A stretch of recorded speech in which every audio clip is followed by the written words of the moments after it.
Hello guys, welcome back. Now in this session we are going to learn about multi-level approval flow. We will learn this concept by creating a multi-level approval workflow. So before creating the multi-level workflow, I want to tell you that there is a prerequisite. So we need to create two types of list. One is called expense types, another one is called expense report. And our lab is related to the expense reporting. So let's look into the schema for both the lists. So guys, this is the schema for expense types list, and over here we have two columns. One is title, another one is approvers. Title is going to be the default column. The column which we are going to create over here is the approvers, and which is of type person, and there we will set the show profile photos to true. Now next we are having the expense report list, and this is another list within our lab, and it has total number of 11 columns, and all these fields is going to be of their respective type, like start date is of type date and time, end date is date and time, this is of type currency, amount, description is going to be multi-line of text, approval status choice, approval history multi-line of text, expense type is going to be the lookup column because the option for expense type is coming from this particular list. Expense types. From this list, the lookup value will come. Next, we are having approvers. Approvers is of type person and approver index is of type number. So now let's jump into the SharePoint and where we will create these two lists. So guys, I am inside the SharePoint and over here I am going to site content and there I can create the list which we have discussed. So first list I am going to create is the expense types. So I will write over here expense types and I will click on create, and over here the title is going to remain same. I'm going to add person field over here and which is called as approvers, and over here we need to make it yes, show profile photos. So I will click on yes and let me save it. So I will come over here, click on save. Now we are done with the first list. Now let's go to the second list and go to the site contents again, and over here I will click on list, blank list, and I will give it a name expense reports. So create. Now let's add column over here. So if you remember, the first column is the title which is already there. Then we have date time column which is called start date, save. Then we have another column that is end date, save it. Then we have amount which is of type currency. So let's create amount over here which is of type currency, amount, save. Then we have description which is of type multi-line text, save. Then we have, let's look into that, approval status which is of type choice and which has the value new, approved, pending, rejected. So let's do that. Let's go back there and over here I will create choice, approval status. First option is new, second option is we are having approved, third we are having rejected, fourth option we are having pending. So that's it. Now save it. Now next we are having approval history which is of type multi-line of text. So let's do it. I will come over here and click on add column, and over here we will choose multi-line text and it is going to be approval history. Click on save. Now let's look into next column, that is approval history, that is expense type which is of type lookup, and this is the lookup value is coming from the expense types list. So let's create it. So I will come over here, click on add column, and this is of type lookup. We will specify name expense type and this is going to be the expense types list, and title we will leave it as is and we will click on save. Now next column we are having approvers. So let's do it, and which is of type person, approvers, and make sure that you are toggling it to yes over here and save it. Now let's look into the next column. Next column we are having the approver index which is of type number. So I will come over here, click on add, and this column is number type, approver index. Next we need to select number of decimal places, that is going to be 0, and then I will click on save. Now we are done with the creation of expense reports list. Now let's start creating multi-level workflow within our expense report process.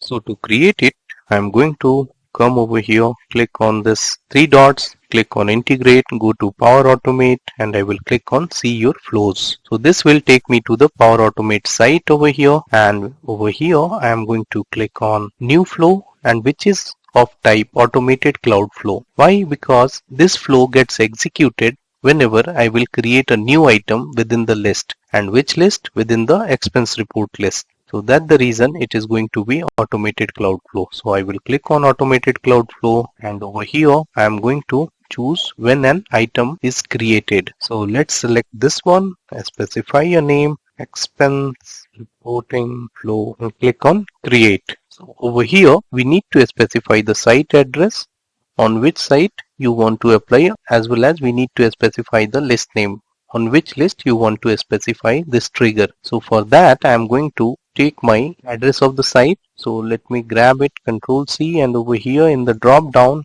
you will notice that it is not existing. That's the reason I have grabbed the URL of the list, and I will show it over here. I have clicked on this enter custom value, and then I will paste it over here. The moment I will paste it over here, then you will see that it will show me all the list which exist within this site, and there is two lists which is existing over here, and the list on which I am going to apply the trigger is expense reports. So I will select this one. So guys, we have done our setup for our trigger, where we have specified the site address as well as the on which list it is going to be triggered. Now it's time to add the new step. So as this flow is related with the multi-level and that is in serial in nature, so we must have to create the logic for that. So now let's add the variable over here. For that I am going to click on new step. Over here I will click on this search box, type variable. It will give me the option of variable. I will select this one and look for initialize variable, and then over here we will specify where it is of type array. This is the naming convention we have to follow, array approvers, and this is of type array, and it holds the email address of the approvers. So I am going to grab the email address over here. So the first email address I'm having is for Alex. So I'm going to paste the Alex email address over here. Then I will take the second one, and then the second email address I'm having is for myself. So I'm going to put myself as the first approver. So I'm going to paste it over here, and Alex is going to be the second approver. If I approve the request, then only it will go to the Alex. So that is the serial logic we need to build. For that reason, I have created this array variable. So now let's proceed further. We have done the initialization of the array variable. Now once the item is being created and it is being added within the list, then this flow gets triggered, and over here the array is being initialized. The next step, we will update the status.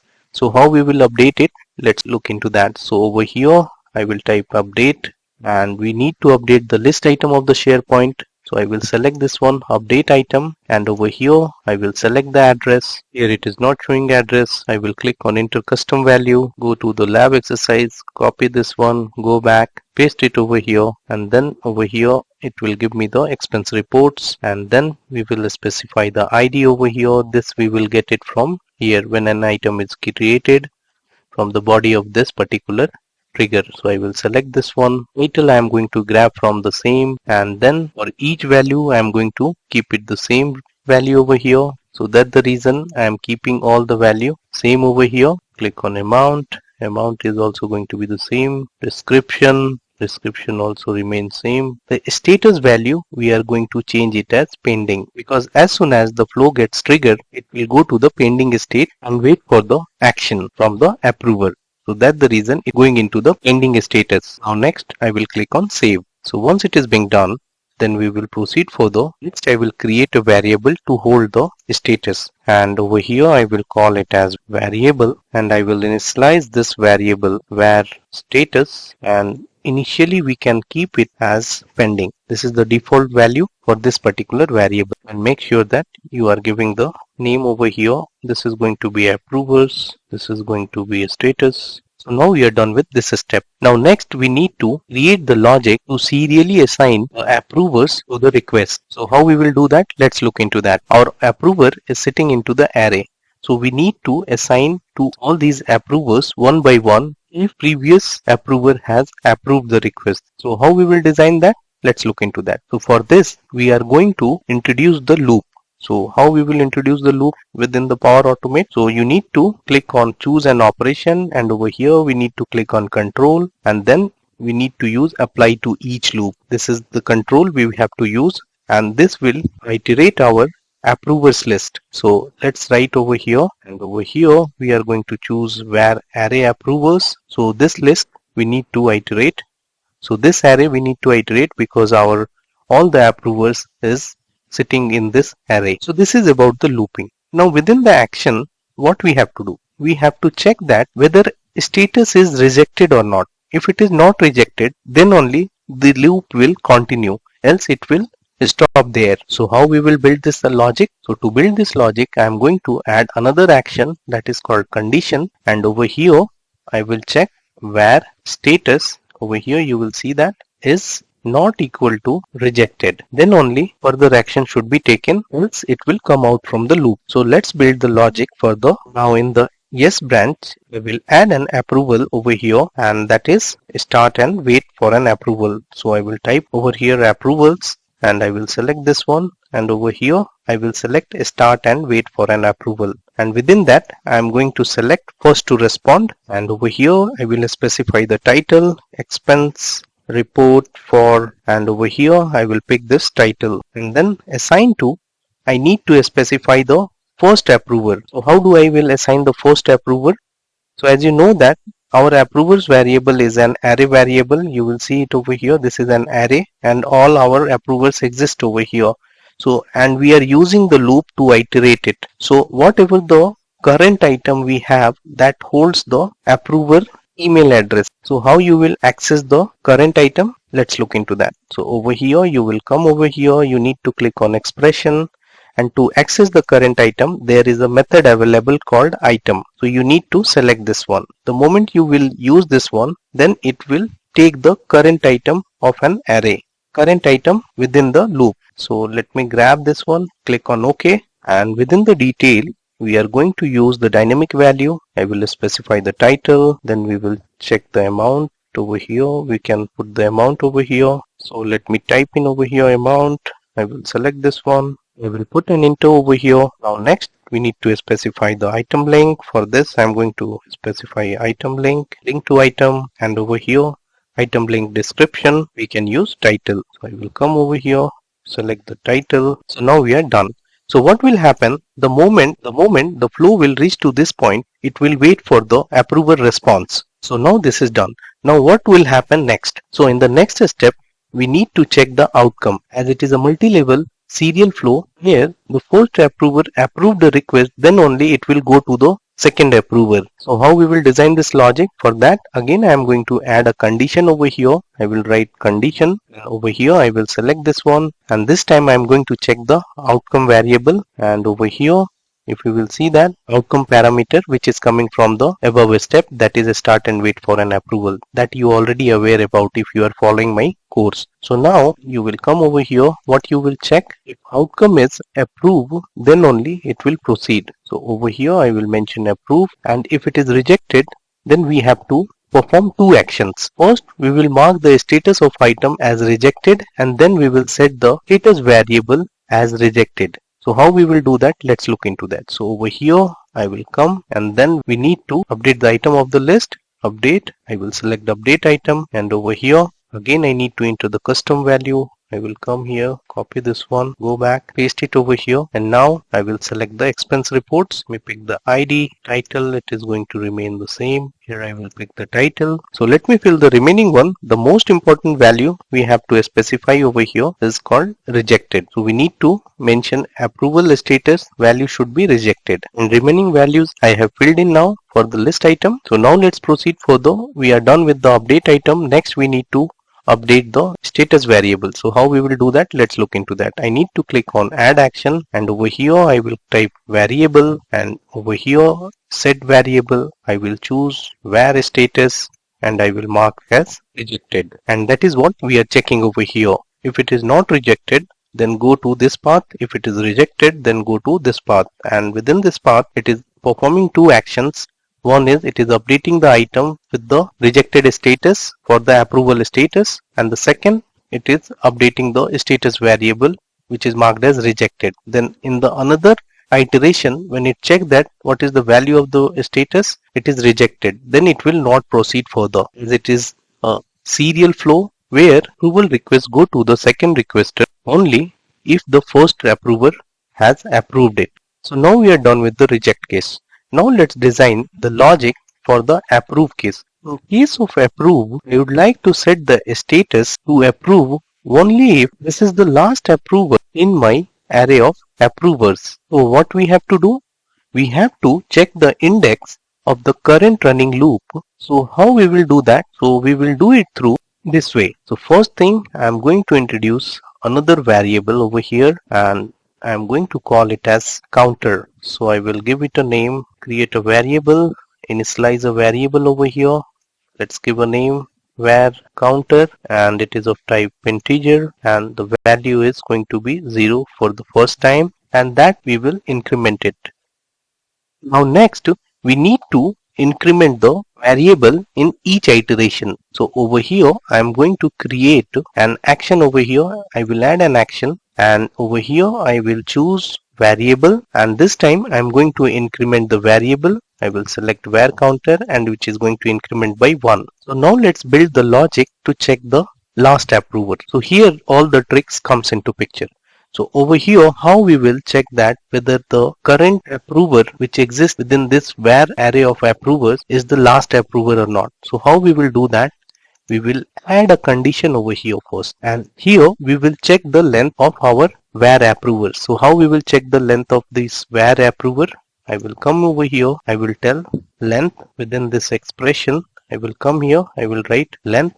With this method, I am going to check the length of the array. So I will come here, select var approvers, and click on OK. And so to whom we can check with it? We can check with the counter variable. So over here we have created a counter variable, and that we are incrementing in each of the iteration of the loop. So when it reaches to the last, then this number, the length of the array variable and the counter value remains same. And if both remain same and which is matching, so that means it reaches to the end of the array, and that is the last approver. And if it is last approver, we will set the status approved. So over here we can again come over here, we will update the list item. So I will write update, I will select update item, and over here we will again need to put the custom value over here. I will come over here, select this lab exercises into custom values, and over here I will select the expense reports and ID. We will grab the ID over here, title, and then the most important one is we need to mark it as approved. So over here I will select approved. Let me fill the remaining one over here, start date. I will select a start date, end date, amount, and the last one description over here. So now it is done. And at last we have marked it as approved. So now we are done with the building of the flow. Let's save it, and now let's test it. So to test it, let's go into the list which we have created, and there we can make an entry so that this flow gets triggered. So I will come over here. So guys, to test this flow, I am going to log in with the Megan account, and I will create the expense report from the Megan account. So let me log in with the Megan account. So guys, I have logged in as Megan over here. You will see that over here it's a Megan Bowen account, and over here I'm going to create a expense report to trigger our workflow. So I will call it as travel. The start date I can specify over here, end date, amount $120, travel for training, status it is going to be new, expense type. So over here, if you remember that we have created a list over here that is called expense type, and within that I have made an entry. Let me show you. So within this list I have make an entry over here.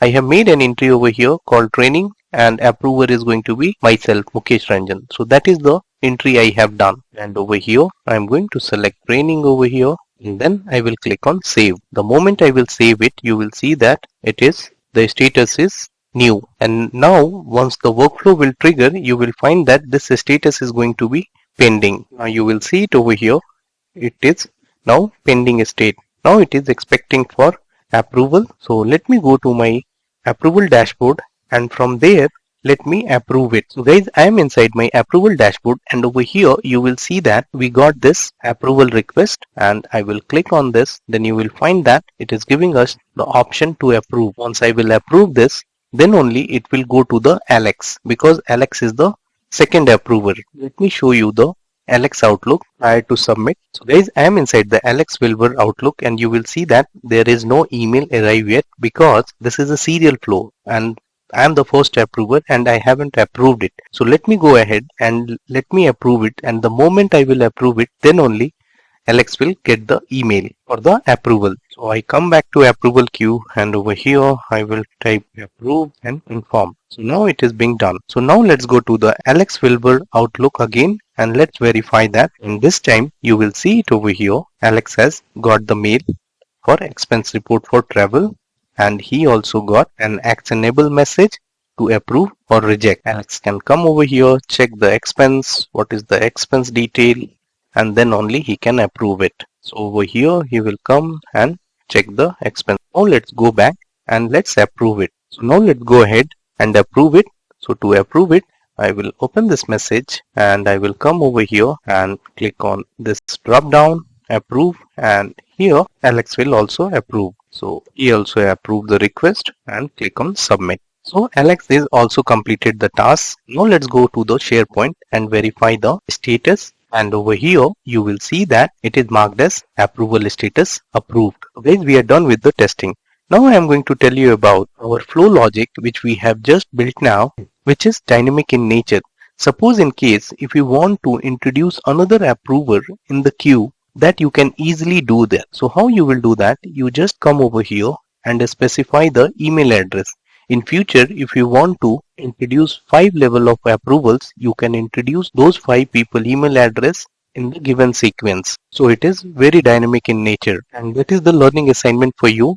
You have to put 4 email addresses over here and make it 4-tier multi-level workflow. Along with that, there is another learning assignment you have to perform. You have to test the scenario for rejection. So you have to test it like the first approver approved it, the second one also approved, third approver also approved, but the last approver should have to reject the request. So such scenario you can test it. That is your learning assignment. Guys, this is what I wanted to demonstrate you in this session. And on this note, I am stopping over here. See you in the next session. Till then, bye bye, take care.